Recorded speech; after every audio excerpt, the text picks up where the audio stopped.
Hi, my name's Rob King. I'm the editor-in-chief of PlayPowerUp.com.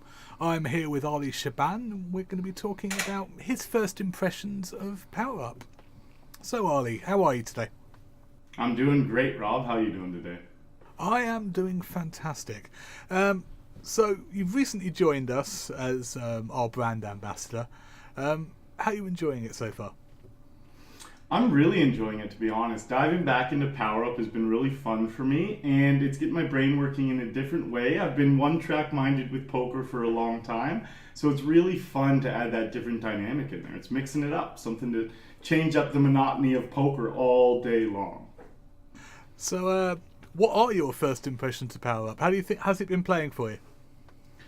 PowerUp's a good game. It's a little getting used to because I got trounced a couple times by people using their powers in really good combos against me, and it really frustrates me when people are better than me at something. So right now it's the feeling out process. I want to be better than them, so it's kind of putting a fire under my ass to want to learn it all. But right now it's like that frustrating feeling it out stage. So, obviously, you've recently been playing a lot of poker. Have your skills transferred across, or is there still quite a big learning stage for you? The skills definitely transfer across because there is a lot of poker involved in PowerUp, but it is also a completely different game as well. So there is a lot of poker, but it's a different game. So skills are transferable, but then there's certain spots where it's totally different. Like when I go to play Heads Up in PowerUp, it's a completely different game than playing Heads Up in No Limit Hold'em. Like it actually is just a different game because you can't play it the same at all. You can't go all in with small pairs Heads Up in PowerUp because literally someone can just make themselves hit a pair on the flop that's better than your pocket sixes and you're toast. Like you're definitely not 50-50 in Heads Up when you do that. So there's a lot of differences and a lot of similarities, and you just kind of have to figure out how to use your no limit hold'em skills to your advantage in PowerUp, and then when to tweak those skills to adapt the PowerUp capabilities. Okay, well, I've actually spent my day writing a strategy article about starting hands. How do you feel that plays in? Do you think that it's the same starting hands for PowerUp as it is for poker, or do you think there is a big difference? I think there's a big difference with the starting hands, at least for me so far, trying to figure it out. I find that I'll limp in 100% any two Heads Up in PowerUp if I have powers, because it doesn't really matter what your cards are. You can change them after the flop, or if you have like deuce 3 and you hit a deuce, you can just change the 3. You can try to hit 2 pair, you can try to hit a set, you can try to hit a pair and a flush draw. Like there's so many different things you can do in PowerUp, so I'll try to see as many flops with powers as possible. In No Limit Hold'em, I'll fold. I still call a lot when it's just blind on blind, but you can still fold the small blind a lot more in No Limit Hold'em than I would find in PowerUp. With the powers that are available currently in PowerUp, which one do you think is your favourite? Which one do you think has the biggest impact on the way you play? I really enjoyed the Disintegrate card. It's a really defensive card, so you can use all these next levels of strategy when you play it out. So one of the best times to use it is when you hit middle pair on the flop. Then you can wait, you can check to the other person, hopefully they bet. There's a lot of times where you can trap them into betting their top pair, and they can bet it heavy. And then all you have to do is disintegrate their top pair and go all in. Especially if you have an EMP, then it seals the board and they can't use any powers. It's pretty much the perfect combo. But even if you just disintegrate and go all in, you're then going all in with top pair because you took away top pair and gave yourself top pair, and they've already committed a good amount of chips to the pot. So that's a really tricky, awesome move, and why I enjoy Disintegrate as a really powerful defensive card. So, when you're playing Disintegrate, that's when you're feeling the best time to use it. Do you ever use it as a bluff, or is it purely as an action that you're proactively improving your hand? You're not trying to out level your opponent, get in their head. There are definite times it can be used at a bluff. I haven't figured out bluffs confidently enough yet in PowerUp. I have all these theories when it comes to how bluffs are going to work. I just feel like one of the biggest issues with bluffing, especially in micro stakes poker, is people call with any two. And I feel like that's going to be somewhat the case in PowerUp because of the stakes being so low. I feel like people have a lot more play and gamble in them. So I like getting it in good with good cards confidently. That's always been my strategy in micro stakes poker, and that has been my strategy so far in PowerUp. I do see a lot of opportunity to be using the Disintegrate as a bluff. I just personally haven't been doing it yet because of those reasons.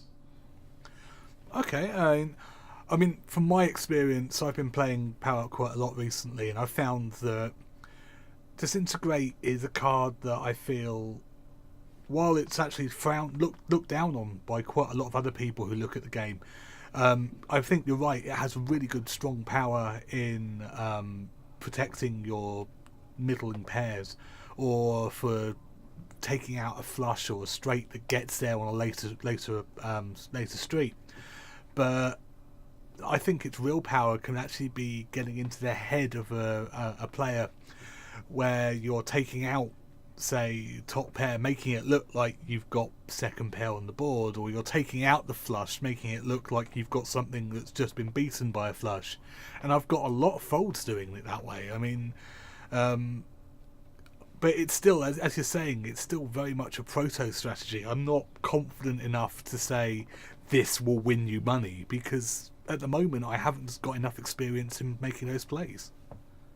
Totally. And like, I'm trying to go through the game and find a strategy that wins every time. And I don't know if it's possible, but I mean, like, I want to get it in almost as close to 80, 90, 100% every time. And the issue with that, because I did attempt a couple bluffs sometimes, and one of the times I ran into the person switching the card and getting kings as an overpair. And I was like, oh yeah, since their powers are so strong, like, I have to be careful of just the random times they can switch to overpairs. And it made me want to stop doing that, doing specific bluffs on the flop until I worked things out more, just because, again, the strength of hands, I'm bluffing using poker logic, but then their range is so much broader with their powers, so they can have way better hands. So I really have to just put more thought into bluffing. But I do see how you could get a lot of folds. I just think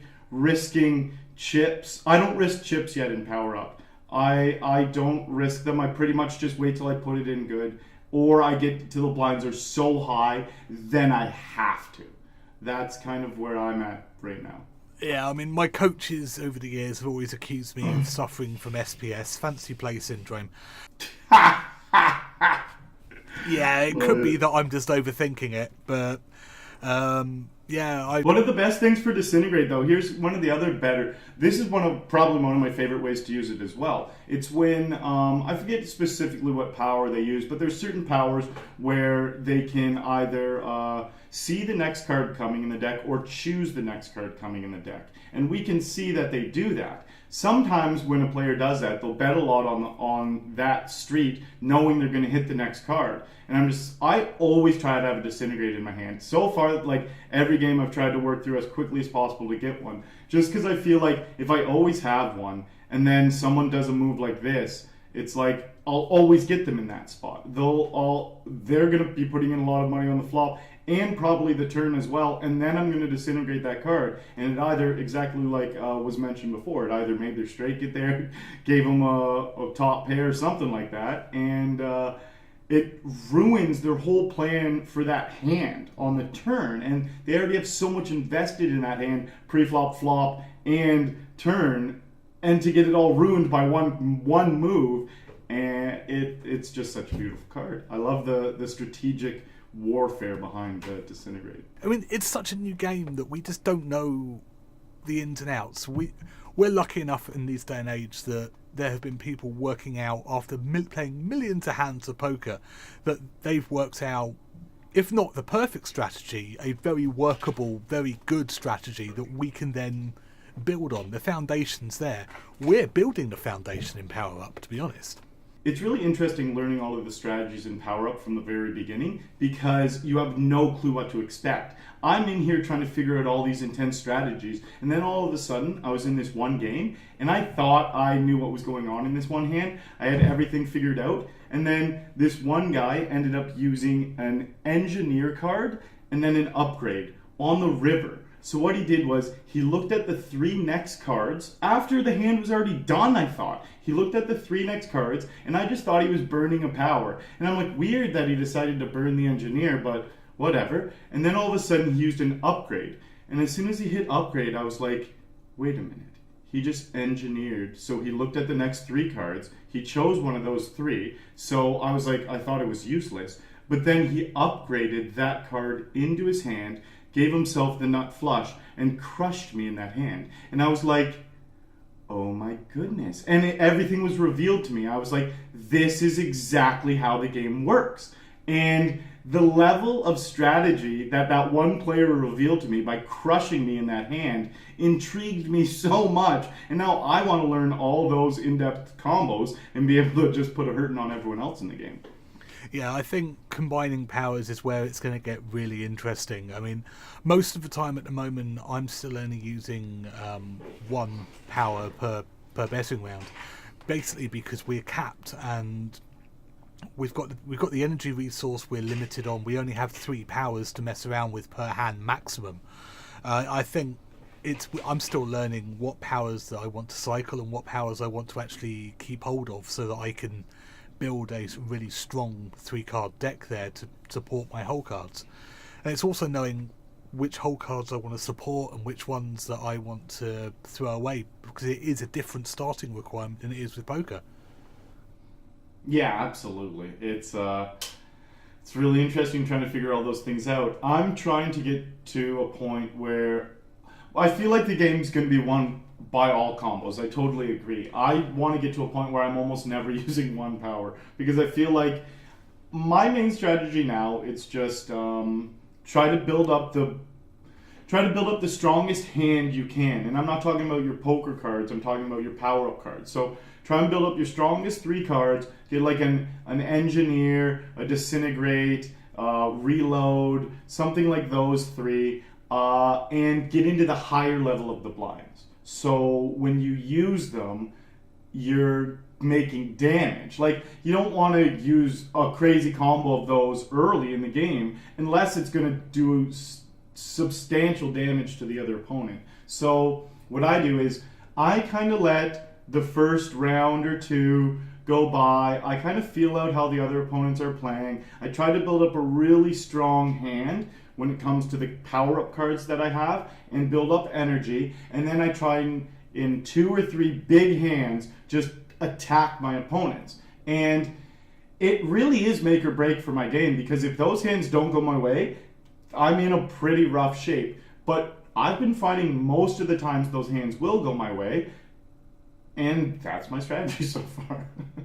I mean, what about the synergies? I mean, have you sort of developed any sort of in your head when you're playing? Have you seen any combinations of types of hole cards and power cards that really make you want to play and want to get going with that combination?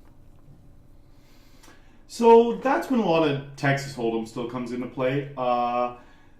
The best hands in Texas Hold'em are still the most intriguing to me when it comes to power up, because when you get an ace-king suited, king-queen suited, pocket pairs, 10s or higher, the combination of those hand strengths with the powers are insane. You could get pocket aces pre-flop and know you're going to hit quads on the flop, or know you're going to hit top set on the flop. And it's just kind of like, okay, so pocket aces isn't the nuts anymore because you could be flopping quads and that's the nuts. Or there's so many different there's so many different elements to take into consideration that it's really endless. I mean, we're still not going to get away from the fact that aces are still going to be the best hand pre-flop, regardless of what power cards you've got. It's just, I think that the edge that they've got has been squashed a bit. It's not as strong a hand. It's still a fantastic hand, but compared to something like Jack 10, the difference has shrunk a bit because the powers can get you there in a way that you just can't get there in a normal poker hand. See, that point is awesome, but it's also very debatable, which is the fun part about PowerUp. Because yes, I could debate that Pocket Aces is still the most powerful hand pre-flop, because it is the most powerful hand pre-flop. In PowerUp, if anyone asks what hand would I want pre-flop, I would say Pocket Aces. It's the most powerful hand. But then if I were to argue the other point, I could have Pocket Aces pre-flop and be beat by someone else who has 2-3. They could know they're going to flop trip threes. That makes their hand, I would rather have their deuce 3 than my Pocket Aces. So that's the weird element of PowerUp that you have to take into consideration. Pocket Aces, although it is the best hand, could be beat pre-flop.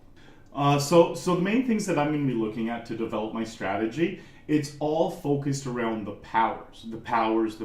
I need to understand these powers. I need to understand how they all work. I need to intricately understand how they all work. I need to understand how they play off each other. I need to understand what streets to use them on. I have a really good understanding of No Limit Hold'em. I understand the hand strengths. I get all of that part of the game. But then when you're applying the powers to that part of the game, that's where I need to study. I need to know on the river, what powers can you use? When can you use a combo on the turn? Should you be using defensive cards or should you be using offensive cards? Should you be storing your energies till later on in the game? Should you be playing small ball poker early on in the game?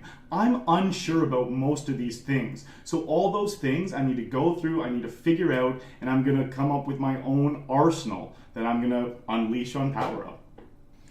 That's fantastic. I mean, I'm doing similar things. I'm working. I think for me, it's the thing that I'm most concentrating on is developing, not starting hand rankings, but to starting ranges, working on the synergies between the power cards and the whole cards. Because I think that having set ranges, always opening, say, ace 2. I mean, I'm just spitballing numbers here, but that for me is too rigid. I've always been quite a feel player. I will open up weird hands in weird spots, but I don't think having charts in the old-fashioned sense for poker is going to work for PowerUp because there's so many variables added in by these power cards. Yeah, I totally agree. I actually do totally agree. I don't think at all that you can have really rigid ranges or startings. I don't think anything in PowerUp can be too rigid because of the variables that the power cards bring up. So your opponents, you have to feel them out. If they're playing too tight, you have to be opening all the time. If they're playing too loose, it's probably better to hold on to your powers and trap them a little later on in the game. It's I don't think it has anything to do with like these cards you need to play on the button in the small blind. I really do think that you have to just be malleable and totally change with your opponents in PowerUp. Yeah, I'm not saying that. I think position's still going to be important, but I've been also looking at things like making more flat calls because you don't want to open up the opportunity for your opponent to play another power card. That, I think, is going to be interesting. Oh, yeah, absolutely. And one of the biggest things, one of the biggest pointers that people will find out right away when they're playing PowerUp is don't go all in. Leave yourself with one chip. You want to be the person to put in the last chip. You don't want to be the one that goes all in because as soon as you go all in, it locks you from using the rest of your powers. But if you leave yourself with one chip, then they'll have to use their powers and give you one last chance to. But it's also about, if you're doing that, making sure you know where you are stack size, because if you out stacking your opponent, if you leave yourself one chip, if they push all in, you're instantly all in as well. So it really means that you've got to be on your toes when it comes to your game sense as well. Yeah, absolutely. You definitely always have to be aware of your stack size and your opponent's stack size. Leaving yourself with one chip if you had more than would be devastating strategy. So just make sure that you leave yourself with still chips left so you can use a power, because that's a really important aspect. Yeah. So what's next for you with PowerUp? Is it just getting volume in, or have you got anything in particular you want to work on straight away? So what I'm doing next with PowerUp is I just need to learn the game. I'm just starting to get into it, and I really want to learn it. I want to get confident in it. I want to know what I'm doing. I want to be a player who sits down at the table and the other players are like getting destroyed. Just because there is absolutely that potential, and when I go all in with something, I like being successful, I like dominating, so that's going to be my plan. I don't want to play a bunch of PowerUp and just be a mediocre player. I want to get really, really, really good at PowerUp. I want to really understand how all these powers work, and I want to absolutely punish my opponents. That's my game plan with PowerUp. Good luck with that, Arlie, and I look forward to catching your streams. For those who don't know, Arlie streams on Twitch Poker. As you can see below, that's his link, and if you look in the description below, you'll also find a link to his channel. Is there anything you want to say on your way out to the PowerUp universe? So come join us on PlayPowerUp.com. I'm going to be putting out a bunch of content. We're going to figure out how this game works. We'll go through it step by step from the very beginning to the really deep, intricate bowels of this game. So come join us.